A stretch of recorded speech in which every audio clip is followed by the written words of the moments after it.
السلام علیکم ناظرین کرام، شروع کرتی ہوں اللہ تعالیٰ کے بابرکت نام سے جو بڑا مہربان اور نہایت رحم والا ہے۔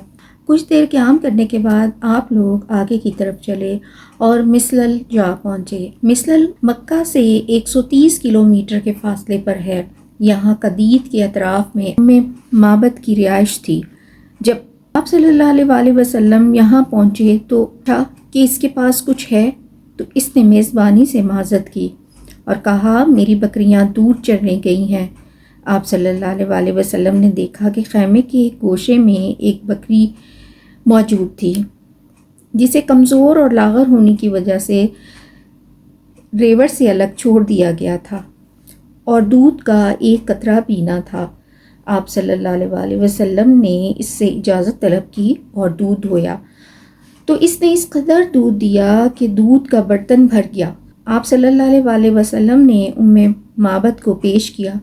اس نے زیر ہو کر دودھ پیا، پھر اپنے تمام ساتھیوں کو دیا اور پھر خود پیا اور دوبارہ دودھ دھو کر برتن بھر دیا اور اسے معبد کے پاس چھوڑ کر آگے چلے گئے۔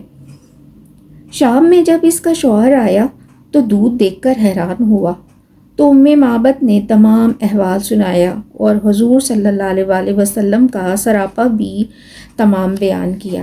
اس پر ابو معبد بولا، واللہ یہ تو صاحب قریش ہیں، میرا ارادہ ہے کہ آپ صلی اللہ علیہ وسلم کا ساتھ اختیار کروں۔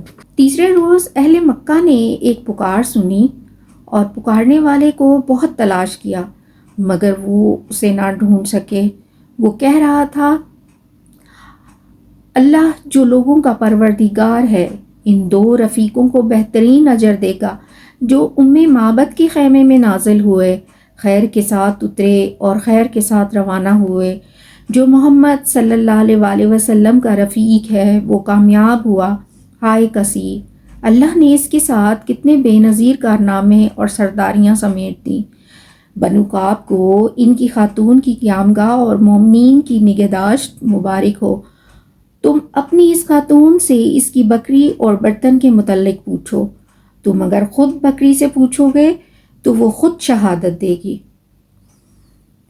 ادھر جب آپ صلی اللہ علیہ وسلم قدید سے آگے بڑھے تو سراقہ بن مالک نے انعام کی لالچ میں گھوڑے پر آپ صلی اللہ علیہ وسلم کا تعاقب کیا۔ جب قریب پہنچا تو گھوڑا پھسل گیا اور سراقہ گھوڑے سے گر گیا۔